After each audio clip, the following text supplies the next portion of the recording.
பொதுவாக ஜாதகத்தில் வந்து பார்த்திங்கன்னா ராகு அமைப்பு இருந்தாவே எல்லாத்துக்குமே ஒரு பயம்.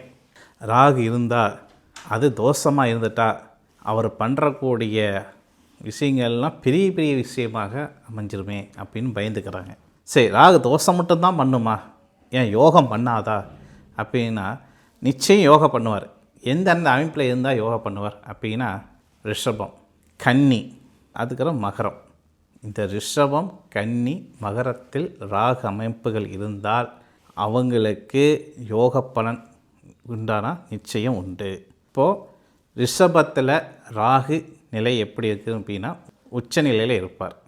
அப்போது இந்த ரிஷபத்தில் ராகு உச்ச நிலையில் இருந்தால் அவங்களுக்கு மிகப்பெரிய பிரம்மாண்டத்தை கொடுப்பார்.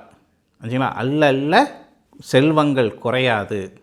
இது ஆணுடைய ஜாதகமாக இருந்தாலும் சரி, பெண்ணோட ஜாதகமாக இருந்தாலும் சரி, ரிஷப ராகுவாக இருந்தால் அவங்க வாழ்க்கையில் பிரம்மாண்டம் ராகுடைய தசையிலையோ அல்லது ராகுடைய புத்தியிலேயோ காலகட்டத்தில் அமையுமானால் நிச்சயம் அமையக்கூடிய வாய்ப்பினை உண்டாகும்.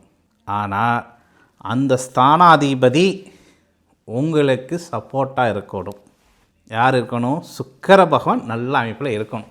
லக்னத்துக்கு சாதக இடத்துலையோ அல்லது சந்திரனுக்கு சாதக இடத்துலையோ சுக்கிர பகவான் அமைப்புகள் இருந்தால் மட்டுமே உங்களுக்கு யோக பலனை கொடுப்பார். தவிர அதுவே வந்து பார்த்தீங்கன்னா உங்களுக்கு சாதகமான, அதாவது சந்திரனுடைய இடத்துலையும் சாதகம் இல்லை, லக்னத்துக்கும் சாதகம் இல்லை. யார்? சுக்கிர பகவான் இல்லைனால் ராகு என்ன தான் ரிஷபத்தில் இருந்தாலும் ராகு போட வந்து போனால் மோசமான நபர் யாருமே இருக்காது.